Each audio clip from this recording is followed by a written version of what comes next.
to episode 112 of the Various and Sundry podcast.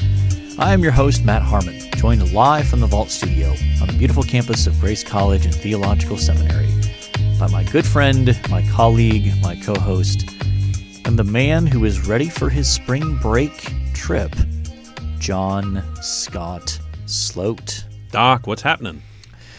Well, today, as we record on a Monday, we are in the midst of a February, dare I say, heat wave? I think we call it a warm wave. Yeah. Yeah. Temperatures in the 50s. Yeah. Andrew and I went for a walk yesterday, and we'll go today. Yeah. Yeah. And probably tomorrow, depending on the rain. But then, of course, I looked at the forecast and realized by the end of the week we're supposed to get more snow. Yes. I think by Friday, it's supposed to be like single digits here. It's going to be cold. It's the big tease. Mm-hmm. It's the big tease. So if you would like to get in touch with the podcast, you can find us on Twitter at VNSPod. You can email the show, variousandsundrypodcast@gmail.com. You can find us on Facebook and on YouTube, Various and Sundry Podcast. And we would love for you to leave a rating and a review. Five-star only reviews. Please. Yes. And it's been a while. Yeah, it's been a little bit. That's fair to say. Yeah. We'd like some people to step it up. We would. Mm-hmm. Yeah. So let's talk a little sports. We're now in the post-football window of sports. Yeah. And the Olympics ended this weekend. The Winter Olympics ended this weekend. As with the previous episode, I did not watch a single minute of it, I think. I mean, flipping through, I might have caught like 2-minute segment of this. And they were probably skiing of some kind, right? Yeah. Though I clearly missed the curling, and I missed the it's the biathlon, right? That's the one where they ski and then they stop and then they shoot. Right. Yeah. Right. Which I learned that the Finns did and killed off the Russian invaders in like the 1920s or 30s. So.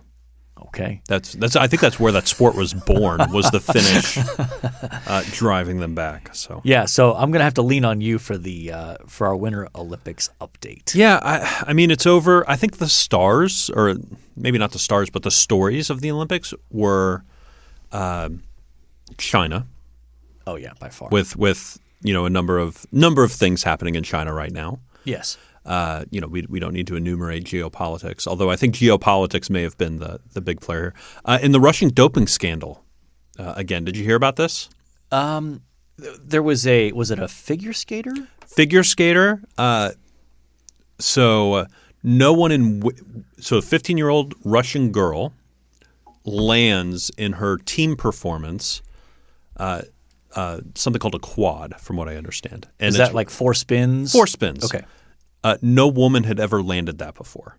Okay. She did it 4 times. Okay. In one performance. That's impressive. When you do something like that, you're just sort of going to be ahead of everybody else, right?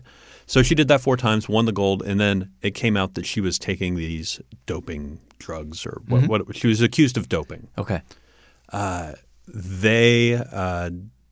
IOC met, and because of a loophole, they allowed her to continue to compete even though she was doping because she was a minor. And so the United States is outraged. I think the United States finished 2nd or 3rd in that team event. This 15-year-old went on to win gold again. Mm-hmm. And then in another competition fell and finished 4th. Mm.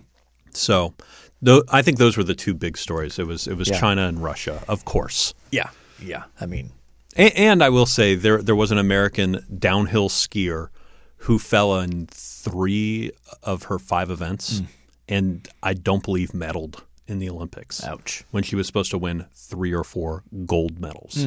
So that's rough. That was quite sad. Yeah, and part of what's unique about the Olympics is you get a shot every 4 years. Mm-hmm. And depending on the sport and how the cycle falls, you might get 1 shot. Yeah. 1 shot in your life at the sort of the crowning achievement athletically in your sport. Unlike football and basketball, where it's like, well, there's a champion crowned every year. Right. There's always next year. There's always next year. With Olympic athletes, there's always 4 years from now, maybe not. Yeah. They do have things like world championships and stuff but like it doesn't that. But have it's the not same. the It doesn't have the same cachet. You're right. It doesn't. So It doesn't. So we can put a bow on that. They had the closing ceremonies this past weekend, right? Yeah. This Last night. week, yeah. Gotcha. Also this weekend was the NBA All-Star Game. Did you catch any of that? I watched a little bit. It looked uninspired. Well, it always does. I mean, there's never any defense played until the last quarter now, where they have changed to the Elam ending, which we've discussed this on the pod before, where instead of having a timed fourth quarter, they take whoever is winning, and they added what was it 20 points, I think, for the target score or something like that. And Team LeBron won the game on probably like a 20-foot turnaround fadeaway jumper by LeBron himself. So. Nice. And apparently Steph Curry hit 16 threes and scored 50 points. Of course. Now, again, he's an amazing shooter. But let's just, the defense let's just say the defense wasn't necessarily all that inspired when it comes to that. Did I see LeBron come out and say that he's going to spend the last year of his career with whatever team his son is on? I didn't hear that. I thought I heard that. I didn't see that. That he was going to spend whatever, they were going to get Bronny, which is is that a nickname or a name? I'm pretty sure it's a nickname. Okay. Wherever Bronny is at is where he's going to spend his final year. Now, he's a high school senior this year? No. I don't know. I don't know how old he is. Or maybe he's younger than that. Maybe he's a junior. So 2-3 years away? I think so. Because I think he's got one more year of high school. No. You can't go straight anymore, can you? I think you can now. You can go straight to the league? I think he goes straight to the league. Really? I think they changed it the year after Zion. Okay. In any case, I think we're at least a couple years away from that, but that'll be interesting. Second half of the NBA season, things obviously pick up. It'll be interesting to see how the big trade plays out in terms of Ben Simmons to the Nets, James Harden to the Sixers. Yep. To see how that affects both those teams, the kind of the power balance of the Eastern Conference there for sure. The Lakers are a dumpster fire. So I wanted to talk about college basketball. And we're going to focus on one story. Okay. You saw this live, right? I did not. So I saw the clip on Twitter, so I'm interested to see the difference. Yes. Okay. So this was Michigan at Wisconsin yesterday afternoon, Sunday afternoon. So up in Madison. Up in Madison. Very difficult place to play. Wisconsin's a good team, and they always play really well at home. And they defensive team, right? Yep. Historically? Yeah. And they got a guy on their team, Johnny Davis, who will probably be I don't know how NBA projections are working at this point, but he'll be a first-round pick, a guard. Okay. Like he's really good. And so anyway, Wisconsin took it to Michigan pretty good. They're up like 15 points with like a minute left. Both teams basically emptied their bench. And that's sort of the sign of like, okay, we're done, right? Well, Michigan continues to full court press. So Wisconsin gets the ball in bounds, and they're in danger of getting the 10-second count for the backcourt violation. So in college basketball, if you call a timeout, the count resets. So that, even if you've taken 9 seconds, call a timeout, you get a fresh 10 seconds now to get it across half court. Is that different in the NBA? I believe so. Okay. I believe so. So Wisconsin calls timeout. This clearly annoys Michigan's coach, Juwan Howard. Very much annoys him. So Wisconsin inbounds the ball, and Michigan decides to immediately foul. There are 15 seconds left. They're down 15. They immediately foul. So Wisconsin, shoots the free throws. Clock runs out. And they go to do the handshake lines. And so typically in college basketball, it's the head coaches who lead the charge in that, often in high school basketball, it's the opposite. High school coaches tend to go to the back of the line. Yeah. College coaches go to the front. Anyway, well, Juwan Howard goes to the back of his line, which, maybe he's trying to kind of cool himself down before he interacts with the Wisconsin head coach. So the Wisconsin coach gets to him at the end of the line, and Juwan Howard is clearly going to do basically the no look, I'm going to extend my hand, but we're going to shake hands and not even talk. Good game, thing. good game, good game. Yeah. The silent treatment, basically. Well, they have the handshake, and Juwan Howard's not even looking at the Wisconsin coach. So the Wisconsin coach holds the handshake, doesn't release it, so he can get Juwan Howard's attention. And he's clearly asking something like, "Hey, what's the deal?" And then that just sort of triggers Juwan Howard, and he is yelling at the Wisconsin coach, clearly upset by the, how it was played at the end of the game, and it's getting pretty heated. So they're yelling, and Juwan Howard's 6'9", 6'10". The Wisconsin coach looks like a very ordinary middle-aged man of maybe 6'2" height, not short, but clearly at a significant size disadvantage to Juwan Howard. So Juwan Howard is probably towering. Reach disadvantage as well. Is towering over him and pointing his finger basically in the face of the Wisconsin coach. So then you get the assistants involved. So they're trying to separate them, and they're yelling back and forth. And after a couple of seconds, clearly one of the Wisconsin assistant coaches must have said something that completely got under Juwan Howard's skin. So he decides he takes a swing at the Wisconsin assistant coach and connects and hits him in the head. Now, it was sort of a kind of punch / open hand, but hit him up on the side of the head, back by the ear or something. Okay. And then, of course, that gets a whole thing going where you got players pushing and shoving, and coaches it was scary for a little while there. But nothing like a good old-fashioned coach fight. Yes. So what in that situation? What's going to happen? Is Juwan Howard fired, suspended? He's going to get suspended. I thought I saw something, and I could be wrong about this, but I thought I saw something quickly that the Big Ten can only suspend him up to 2 games or something, which seems, if that's right, that seems crazy. Why can't the Big Ten suspend him for half the season if they want or whatever? It's funny to me that they have a policy for coach fighting that under punishes coaches. Yeah. And then, but the university can do whatever it wants beyond that. So I haven't seen, as we're recording on Monday afternoon, so I'm guessing by the time this actually airs gets up, is publicly accessible, we will have announced what the punishment is. But Juwan Howard's a bit of a hothead. He got into it with the Maryland coach last year and was overheard screaming after the game as they were shouting back and forth, "I will effing kill you." So this is not his first rodeo when it comes to the getting into it with other coaches. Yeah, thanks for abbreviating there so we don't have to put the explicit rating on this episode. Yes. Yeah. So that was just a fascinating little experience.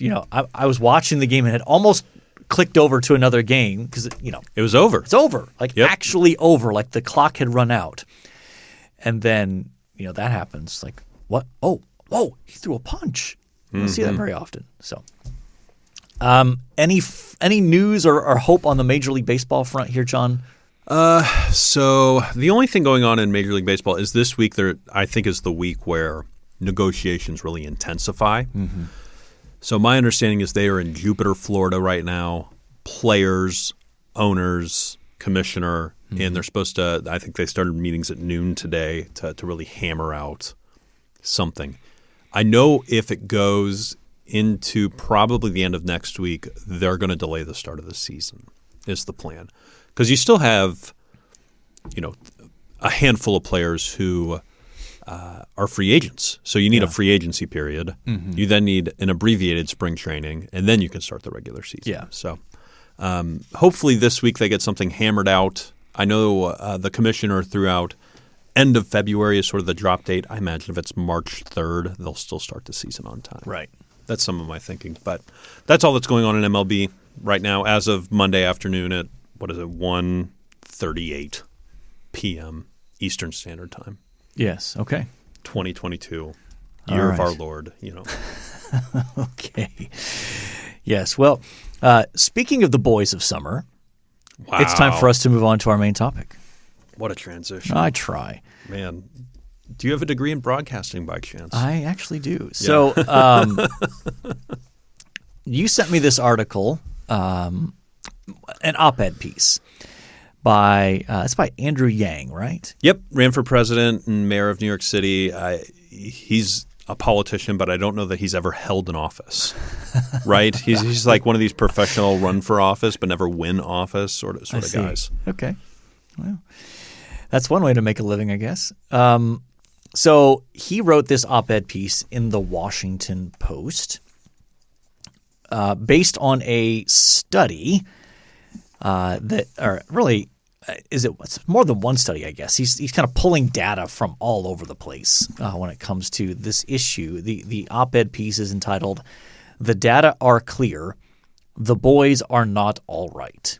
And that's proper grammar, right? The data are clear? Yeah. Okay. That throws me for a loop. It sounds wrong to my ear. Yeah, I agree. So, okay, John, summarize kind of let's go big picture, and then we'll dive into maybe some of the statistics that he highlights about that kind of back up his case. Yeah, his the article, which is quite short, if you're looking for a short afternoon read or whenever you read, especially compared to the David Brooks article we discussed a couple weeks ago. It was so long. So I have an app on my Google Chrome that removes all the pictures and advertisements from web pages so that they can print nicely. Mm-hmm. The David Brooks article was still like 12 pages. I know. This is 2. Yeah. So Andrew Yang basically says and pulls from different sources that males, I'll use that term instead of men or boys, but both of them males are struggling in a number of categories. Yeah. Whether it's going to college, finding romantic partners, holding jobs, quite frankly. Mm-hmm. And his argument is that these, we have a societal issue with men, and because men are failing, society will be hurt by this. If we can fix this, society will be helped by this. Yeah. Is that a fair? I think that's fair. Yeah. Okay. Yeah, absolutely. And just to be clear, Andrew Yang is not an evangelical, not a Christian. Yeah, I don't think so. We have no reason to think he is. Mm-hmm. And so this is coming from from a completely secular perspective when it comes to his approach. Which that's not a criticism. That's just to help you understand where he's coming from. That's just the facts. we're going to enter into this discussion in some ways, obviously, and we will bring obviously our own. What we hope is biblical and theological perspective to this as well. So, so there's a number of stats in here that I thought would be helpful just to kind of highlight. The first one, boys are more than twice as likely as girls to be diagnosed with ADHD. Now, I think we would both want to put the caveat in that we both are pretty sure that is overdiagnosed to some degree. Yeah, certainly. But you could maybe dismiss that. But boys are 5 times more likely to spend time in a juvenile detention center. Hard to call that one overdiagnosed. Yeah, exactly. Less likely to finish high school. Again, that's just hard data. Yeah, just a fact. And then, so that's on the boy side of thing. And then as they grow up into men, unfortunately, it doesn't improve. And this is a stat that I think might surprise some people. It doesn't surprise us because this is the world we live in, that men make up only 40.5% of college students. So basically, on a typical college campus, there are, out of if you have 5 students, 2 of them are men, 3 of them are women. Yeah. That's the percentages. And that jives with our experience here. Yeah, I think so. I don't think our number is quite there. Aren't we a little closer to maybe are we at 60-40 here? Or maybe 55 45? I think it's closer to 60-40. Is it? Okay. I think so. You have more, you know more about those statistics than I haven't looked do. at those numbers in a long time, and that's just me trying to eyeball the situation. Yeah. So let's see here. Median wages for men have declined since 1990 in real terms, which, realistically that might be true for women as well. I'm not sure. But 1/3 of men, this is a staggering number, 1/3 of men are either unemployed or out of the workforce. That's wild to me. 1/3. 1/3. I imagine that's 18 and up. Right. And again, of course, some of that's going to account for retirement. And Sure. So Yeah. it's not like there's a 33% unemployment rate. But in terms of if you take all the men from 18 and up, I think that's probably how they're getting that. And then this was the showstopper to me, this next stat. This was wow. More U.S. men ages 18 to 34 are now living with their parents than with romantic partners. I know that there's a good percentage of men in that 18 to 34 window who are living at home. Yep. That didn't surprise me. I would not have suspected that number was more than the number of men living with their romantic partners. And I'm sure that encompasses also living together, so not just married. Absolutely. I think when you have romantic partner, I think that implies that. I'm also assuming that accounts for homosexual relationships as well. I think so. So I think they're using the broadest category absolutely. possible. That was a showstopper to me.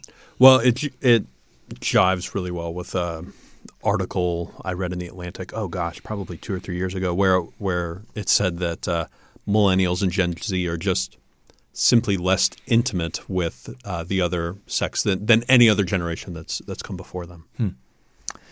Yeah, a lot of this article goes on to talk more about some other data, in particular losses in manufacturing jobs since 2000 and how that disproportionately hits men compared to women traditionally. He also says many boys are growing up raised by single mothers, share more than doubling between 1980 and 2019. Yes. From 18% to 40%. Yeah, that's just wild to think about. And here was one of my favorite. Research shows that one significant factor women look for in a partner is a steady job. Yeah. That's not assumed. Yeah. Yeah. It's sought after. Right. Yeah, absolutely. Absolutely. Part of what strikes me as interesting is that he goes on to say, he's making this big case of how, things aren't great for boys and men in our culture. And then he feels like he has to sort of circle back and go, well, we all know men have had social advantages over women and in some ways continue to be treated favorably. But then, so he has to he has to throw that caveat in before he's like, yeah, but this is not good. This is still problematic. Right. Yeah, even with those assumptions. Even if you grant those assumptions, yes. So, yeah, I think there's more here. Obviously, he's got some suggestions in terms of how to fix it, or even that. I would say it's really pretty thin on suggested solutions, other than, hey, we should try to spend some more money on these kinds of programs, or that kind of stuff. But so how do you respond to this article? I mean, I think you kind of hinted at it to some degree, but does this resonate with your experience when it comes to? You're on the upper end of that 18 to 34.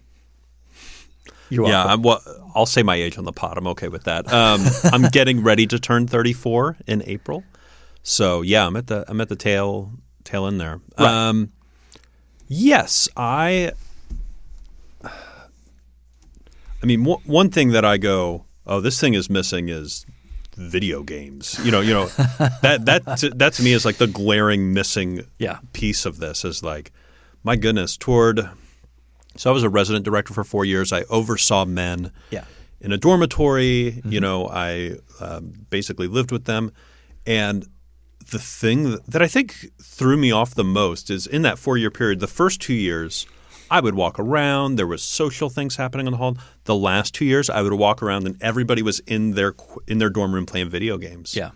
And that seems to me to be at least maybe not – certainly not the whole cause of the issue, but certainly part of the problem. So, yeah, I think this resonates with me in a lot of ways. Like I see a lot of this from our young men. Yeah. Does it resonate with you having two boys that would fit this category as well? Though they're on the bottom end of that. They're on the bottom end of this, yes. That window there. A 23-year-old and a 20-year-old. Though they both have birthdays coming up, so they'll add a year. But yeah, the Masters. That's right. Yes. Indeed. So, yeah, I think in looking at the guys that I'm familiar with when it comes to them recently graduating or in their upper years in college, I certainly think that this resonates to some degree. I wonder. I think your point about video games is a good one. I find myself thinking, though, okay, so let's grant that this is a real issue, and I think we both would agree this is real. Like that Yang has hit on an obvious problem. I want to think about how do you even begin to address this? Do you want to start with the more like, and I kind of think of it in two realms. Our interest in the church, like how should we as leaders within the church, people in positions of ministry, how do we, maybe think about this, address this? And then I think we could also think more broadly, culturally in society, are there things that you would want to do? Let's start local and then move broad. Okay. So give me your ideas for the church. I'm curious. Well, I think I would want to see I think a lot of churches have youth ministries and things like that. I think it would be potentially very beneficial to have older men involved in discipling some of those youth group kids. Because typically what it seems like happens is you have like the college kids or like early post-college age helping out with the youth group, discipling, that sort of thing. And that's great that they want to do that. I'm not diminishing that. Yeah. But it might be helpful to have even older men being able to invest in the lives of some of these boys and steering them towards, helping them think through situations they experience, encouraging them, being involved in their lives. And also, it seems like part of the issue is the issue of fatherlessness, both in the church and in the culture. And I would extend that concept to even beyond those who have, biological dads who might be in the home, but are passive, are wrapped up in their work, or just aren't really that involved in their kids' lives, or are involved in unhealthy ways when it comes to putting pressure on kids in terms of sports or performance or that sort of thing, that becomes unhealthy as well. Yeah, can drive a wedge there between them for sure. At the church level, I like what you said about having older men involved in youth group kids' lives. I don't think it has to necessarily be in the context of a youth group meeting. Agreed. I'd love to see some of those teenagers specifically get plugged into some small groups and some adult Sunday school classes and even just seeking out mentoring from older men. I think one thing that helps us is discipleship. Yeah. I do think if discipleship is happening at the local church, I think some of these things there is a responsibility that is caught in the midst of that. That I think is good and helpful. Agreed. I also think that and I feel like this happens to some degree in some places, but this could be more universally practiced. I think it would be good for those who preach and teach, especially in terms of preaching, to more specifically address challenges that young boys and young girls as well. But I think sometimes when it comes to the preaching of God's word in the Sunday morning service, sometimes the application is just focused on adults and kind of defaults into some very predictable categories. It ends up being oriented towards becoming a better husband, being a better wife, having a better marriage, being a better parent. And I'm not saying don't apply the text to those situations. But I think sometimes there can be whole categories of people within that Sunday morning service who are completely missed by application. And it's not just, young boys or even young men. It can be singles. Yeah. I've had this conversation before about how that's a glaring weakness in a lot of church contexts where there's just very little direct application applied from the message to young men and women who are single. Yeah. And so I think there can be more intentionality on that from that perspective as well. And I think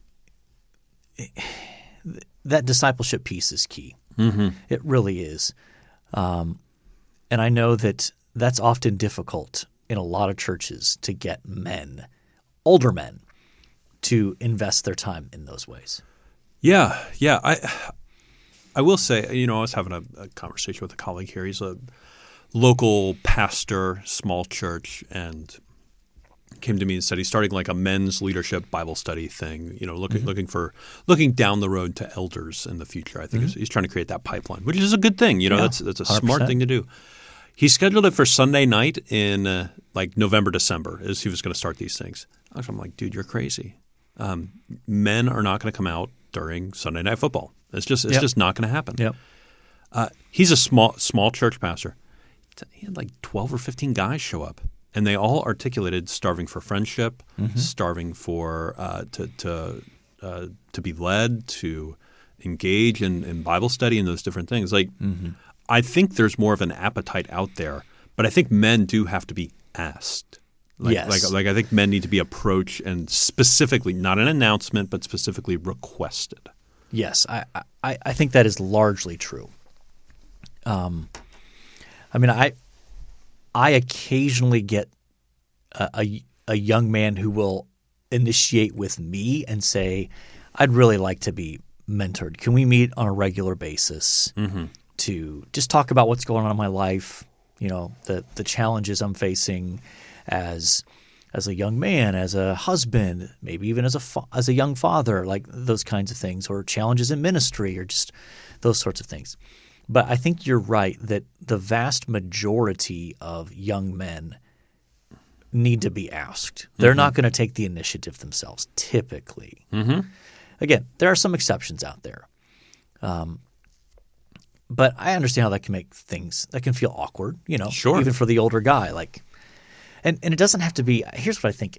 It doesn't have to be this kind of programmatic thing either. It can be as simple as an older man just trying to strike up a friendship with a younger guy. Hey, let's go grab lunch on Tuesday or something. Hey, let's get coffee, or just something that feels very informal, but there's an intentionality on the part of the older man to be involved in that guy's life. Yeah, absolutely.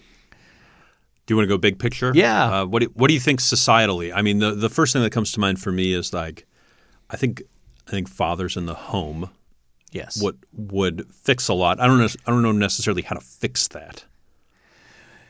Yeah. Again, I think some of this is going to end up being, you're pushing against a pretty significant cultural tide, and I think. There is definitely it's easier and easier, only continually more easier and easier to to just abdicate your responsibilities as a father. Mm-hmm.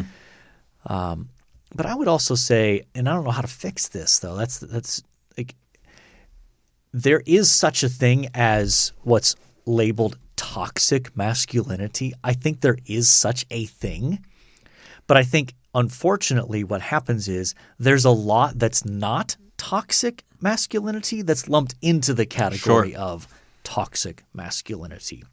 So I think our culture needs to have a more open conversation about masculinity. And here's the challenge. We're not going to come to any sort of agreement because everyone gets to define it for themselves. Mm-hmm. So if we as Christians come along and say, we think that this is kind of the picture of masculinity from Scripture, and even talk in very general terms, that doesn't mean that you have to be this really brute, strong dude who works with his hands, that likes to fight and chug beer. And, exactly. Yeah. But I do think biblically you can say men are supposed to be initiators. Men are supposed to be protectors at some level. But even saying those very things, depending on who you're having a conversation with, are labeled as, well, that's toxic masculinity. You're basically advocating for no, I'm just saying I think biblically speaking, it seems like those are some basics that we should be able to say, I think that's part of being masculine. Part of being a man is doing these things. How it looks can vary greatly from culture to culture, and we always have to be aware of how our culture shapes our perspective on what masculinity is.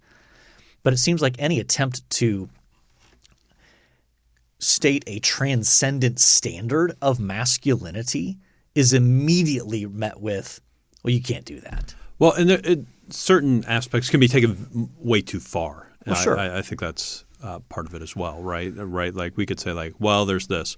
And they'll go, well, what about this? And they're like 10 steps down the road. And I'm, no, we'll keep it here, Yeah. But. Yeah. So, yeah, I don't know. I don't know in terms of from a bigger picture society or culture, I don't know how to fix that other than to invest in the church and try to make the church different. Mm-hmm. And try to make the church a place where these things are less common or are specifically addressed and help is provided to encourage and grow young boys and young males into godly men. Yeah. But to hope that the church could offer the alternative vision, that the culture would at some point look at and go, that's different. That seems to be working. That seems to be actually a good thing. That's got my attention. What are you guys doing? How does that work? But I don't know that, again, this is probably me and more of my small government. I don't believe that government probably can solve this particular issues. Now, I'm not opposed to looking at certain trends in society and seeing, are there government policies that are actually counterproductive to this that should be changed? Mm-hmm. I think there can be arguments made for, sometimes the way that welfare can be structured is actually undermining to people taking personal responsibilities in certain ways, and that could be a factor in certain contexts like this. So, and I think that's where I depart with Yang in a lot of ways. Like Yang tends to be a big government guy, wants to see more social programs, those sorts of things. I think I would, generally speaking, want to see less. But yeah. Yeah, I think, if people are in ministry or even just non-ministry people, I think part of the value of an article like this is to raise awareness of the issues. Mm-hmm. And, there's a segment of the population that will just sort of look at those numbers and just sort of laugh and ridicule, like, back in my day, men were men and, well, these people can't handle it. This is sort of the snowflake comment kind of thing of like, well, just man up, go get yourself a job, just, suck it up and do something, and sometimes that is part of the answer. Like, I'm not saying take that entirely off the table. Sometimes a young man just needs to be told, you're being lazy right now.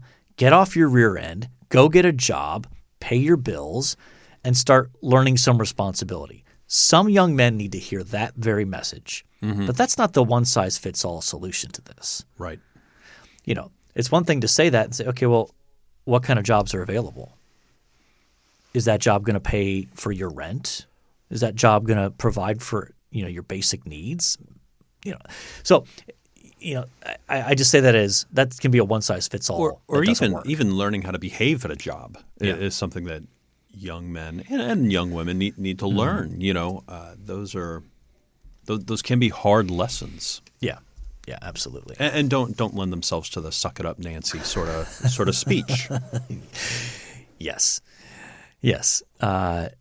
On that note, you ready to move on? Yeah.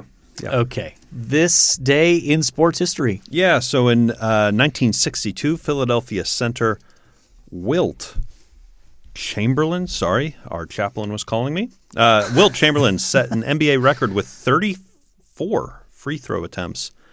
Only made 19. Not great. No. In the Warriors' 139-121 win over the St. Louis Hawks. Okay. Now look at that score, by the way. 139-121. Yeah, 62. That feels high. There was no three-point shot at that point in the league. 139-121 and no three-pointers. Yeah, not a lot of defense. Not a lot of defense. Okay, 1980, the Miracle on Ice U.S. hockey team beats the heavily favored Soviet Union 4-3 in Lake Placid, New York. One of the biggest upsets in Olympic history. Yes. And a good movie. Yes. And oftentimes misremembered because it wasn't the gold medal game. Yeah, it was the semifinals. And then they went on to beat, was it Sweden or Finland? It was one of the Nordic countries that they beat in the actual gold medal game. I want to say it was Finland. I do too, yeah. But yes, Al Michaels' famous Do You Believe in Miracles? Yep. Yes. 2019, so just a couple years ago, Yeah. Robert Kraft, owner of the NFL team, the New England Patriots, charged with soliciting prostitution as a part of a human trafficking sting operation in Jupiter, Florida. Yes. Well, how did that all play? I don't remember because he still owns the Patriots. Sure. I don't remember. I mean, I obviously remember there being publicity around this, but I don't remember him. I don't know if he got fined. Yeah, he probably just pleaded it down to some sort of misdemeanor and. Something inside me, and I don't have any evidence, but it tells me that he got off, like he was not charged. Okay, but that's reaching back in the cobwebs. I don't probably because he was connected with Jeffrey Epstein. Is that probably? Speaking of places we don't want to go. Yeah. All right, I think there's an obvious choice on this list. Yes, I'm going to say the Miracle on Ice. Yeah, obviously. Yeah. Okay. For sure. Okay. One thing you liked. Andrew and I watched this, and I guess I mentioned a con the show. Tinder Swindler. Yeah, a few weeks ago. This one was Inventing Anna on Netflix. Have you seen this? Or heard of the Soho influencer? Or Sinfluencer is what she was called. No. She came to America, said she was a German heiress, and behaved as a socialite in New York City. Okay. She eventually went to jail because she had no money. Okay. And this chronicles her whole story. So is this like a series then, or like a documentary series? Yeah, it's a series. So they take some creative liberties, but the core story is true, that she basically went around New York City staying at $1,000 a night hotels for free by telling everybody that she was a German heiress. Mm-hmm. She got all this free stuff, put it on other people, and it all came to a head when she rented a place, or she took 3 friends with her, and they went to one of the most exclusive resorts in the world in Morocco. Mm-hmm. And they stayed there 10 days, and her credit card got declined. And her friend, who worked at Vanity Fair, she just thought, they just need it for a hold. I need to work out something with my bank. Will you just use your credit card and put it on hold? flew back to the States. She never heard from her again. And had, I think it was $67,000 in charges on her work credit card. Yeah. Yeah. Wow. So if you love a good con, like the whole time I'm just very uncomfortable. But her, like, she was crazy on social media and all sorts of stuff. Okay. I see a trend developing here. I know. I love a good con. I love cons, I suppose. But okay. How about yourself? Mine's going to be completely different. Okay. What is the opposite of cons? Well, I don't know if it's the opposite, but so I, a few weeks ago, bought something on Amazon that's proved very handy. It's a portable tire inflator.